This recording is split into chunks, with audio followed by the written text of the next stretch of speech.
को हम लोग बोलते हैं ऊष्म व्यंजन। क्या बोलते हैं? ऊष्म व्यंजन। हाँ, हम समझ रहे हैं, कोई दिक्कत नहीं।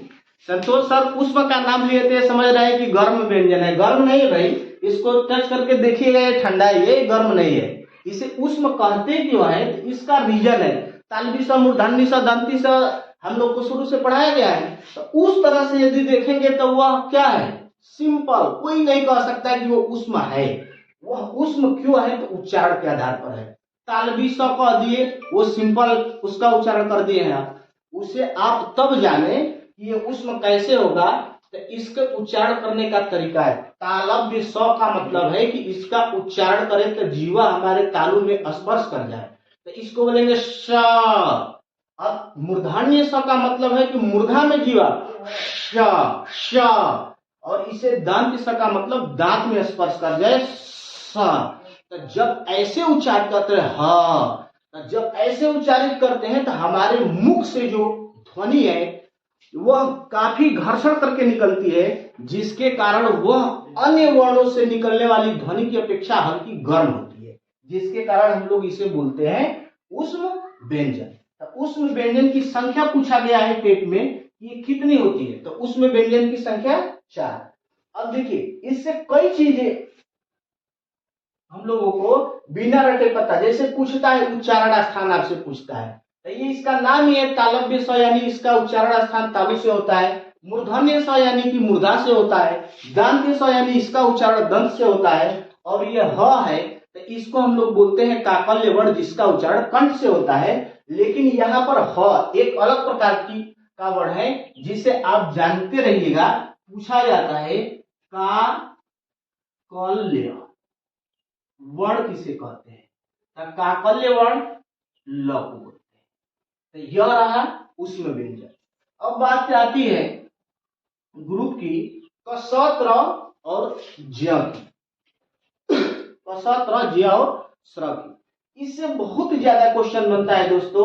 आप विश्वास माने कि इससे आने वाला क्वेश्चन, आने वाले एग्जाम में जो क्वेश्चन बनता है बहुत ज्यादा बनता है। कैसे? चलिए, अब इसको हम लोग बोलते हैं संयुक्त।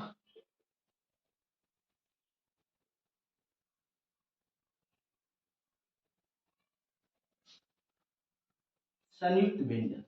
अब संयुक्त व्यंजन की संख्या कितनी? 4। इस ग्रुप को हम लोग बोलते हैं, या इसे बोलते हैं उत्क्षिप्त व्यंजन। उत्क्षिप्त व्यंजन की संख्या कितनी? 2।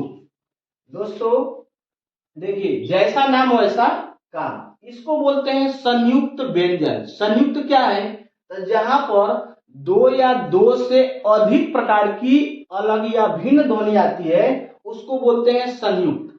अब इस संयुक्त में क स त्र ज्य और स्र है। क स में 2 प्रकार की भिन्न ध्वनि आती है, क और स।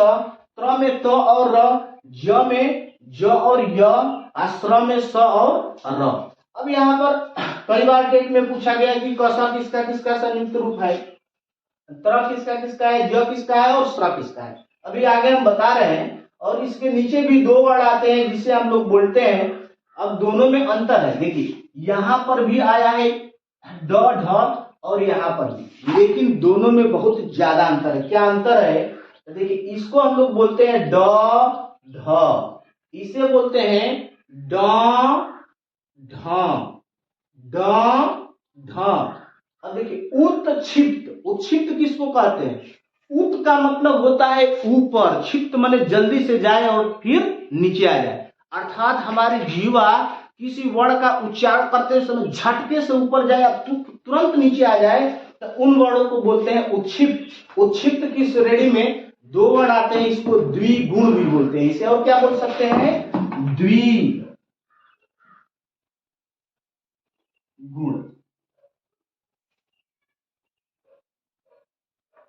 द्विगुण, द्विगुण व्यंजन भी कह सकते हैं इसे, या उत्क्षिप्त कह सकते हैं, कोई दिक्कत नहीं, दोनों सेम है। अब इसके आगे अभी हम बता रहे हैं कि उत्क्षिप्त के बाद कैसे हम लोग संयुक्त पर चल। तो द्विगुण क्लियर हो गया। अब देखिए, 3 वर्ण ङ य और ड़ का उच्चारण करते समय ध्यान रखना होगा आप लोगों को कि इसे आज के बाद गलत नहीं उच्चारित करेंगे।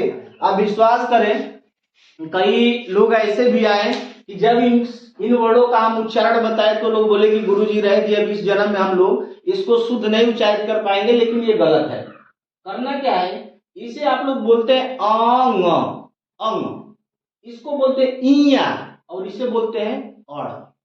ये तीनों अशुद्ध उच्चारित करते हैं। करना क्या है आपको, इसे अंग बोल रहे हैं ना, तो अ शुरू वाला नहीं, अभी आपको लिखवाएं कि उच्चारण करते समय यह ध्यान रहे कि स्वर व्यंजन से पहले न आए सर, लेकिन आप बोले अंग तो अ तो पहले आया ना, क बोल रहे हैं सर। आप ध्यान दें, थोड़ा सा ध्यान देने की बात है।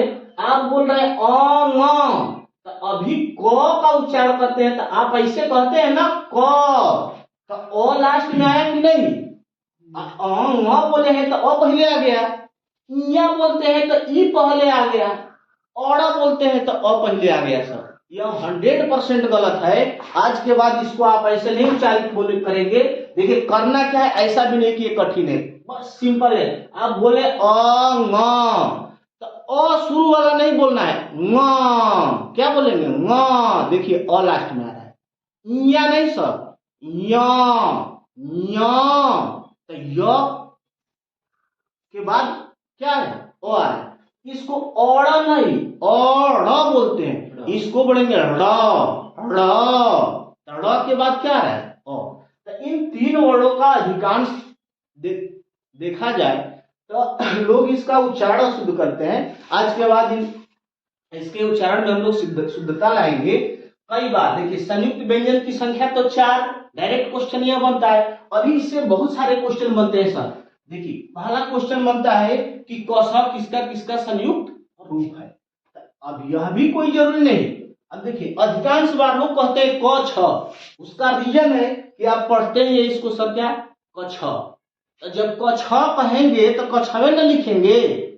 अरे जैसा हम सुनेंगे वैसा बोलेंगे, जैसा पढ़ेंगे वैसा लिखेंगे। इसीलिए तो आपको बताया गया सुबोपल्ली, तो आप सुबोपल्ली को पढ़ के किताब में ही रख दिए। जैसे लोग कहते हैं ना कि अपना ही धन है, यदि किसी मित्र के पास है तो वह किसी काम का नहीं, और अपनी ही पुस्तक है और उस पुस्तक का ज्ञान यदि हमारे मस्तिष्क में नहीं तो उस पुस्तक का ज्ञान किसी काम का नहीं। अर्थात पराये के पास रखा धन और पुस्तक में संचित ज्ञान किसी काम का नहीं होता है। तो आप प्रयास करें दोस्तों, थोड़ा सा मेहनत करें। Bhim sir, Suresh sir, Ansari sir, आप लोग थोड़ा सा हमारे तरफ ध्यान दें और जो पुस्तक में लिखा है उसे अपने दिमाग में लिखने का प्रयास करें। तो देखिए इसे आज से आप लोग सर क छ मत बोलिएगा, क्या बोलेंगे क श। अब समस्या आई कि क तो आप शुद्ध बोले सर, लेकिन स भी बोल रहे हैं। तो अब समस्या है कि स 3 प्रकार का इसमें है, एक तालव्य स, मूर्धन्य स, दंती स। तो कौन सा स,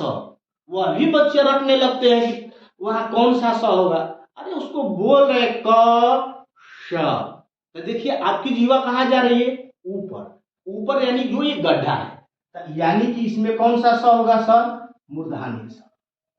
यह भी सही है, ऐसे आप लिख दिए तब भी सही है। यदि ऐसे नहीं लिखना चाहते तो इसमें हलंत लगेगा तो और क्या होगा, बाहर होगा। तो ये हो गया क स। ये त्र तो आप शुद्ध बोलते हैं, तो शुद्ध बोलते हैं तो शुद्ध लिखते हैं, यह भी सही है। लेकिन समस्या यह है कि इससे हम लोग गलत, इसे बोलते हैं अज्ञान। अरे अज्ञा कौन सा वर्ड है सर, फिर आप अ बोले, अज्ञा नहीं सर। आज के बाद अब कुछ लोग बोलते हैं ज्ञान, अज्ञा बोलेंगे ज्ञा बोलेंगे, लेकिन ये दिमाग से निकाल दे। आज के बाद इसे हम लोग बोलेंगे ज। क्या बोलेंगे सर, ज, यानी ज और य से ये मिलकर के बना है ज है। तो ज बोलेंगे तो ज क्या करेंगे, लिखेंगे। यानी ज में कौन कौन सी ध्वनियां है, ज और य से अ निकाल देंगे तो यह हो सकता है। अब यह ज हो गया, एक वर्ड और बच जाता है इसमें श्र। अब यह भी थोड़ा सस्पिशन की बात है।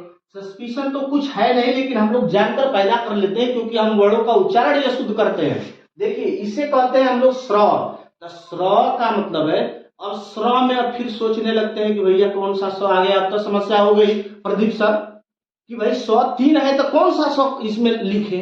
तो आप बोलकर देखिएगा सर जी, आपको कोई रटने की जरूरत नहीं है। स्र में बोलेंगे स्र, तो स्र बोल रहे हैं स्र। देखिए स जब बोल रहे हैं तो दांत में जीवा हमारी क्या कर रही है, स्पर्श कर रही है, यानी स्पष्ट है कि यहाँ पर कौन सा स होगा, तालव्य स। बहुत अच्छा, बहुत अच्छा श्यामू महोदय, आपकी बहुत जितनी कीजिए प्रशंसा कम है, क्योंकि आप सब कुछ जानते हैं। यह है स और स्र है सब, स्र यानी कि स और र से अ यदि निकाल देते हैं तो ये बनता है स्र। अब देख ये अभी आपका व्यंजन, व्यंजन का प्रकार समाप्त हुआ, लेकिन अभी इसमें बहुत कुछ है। चलिए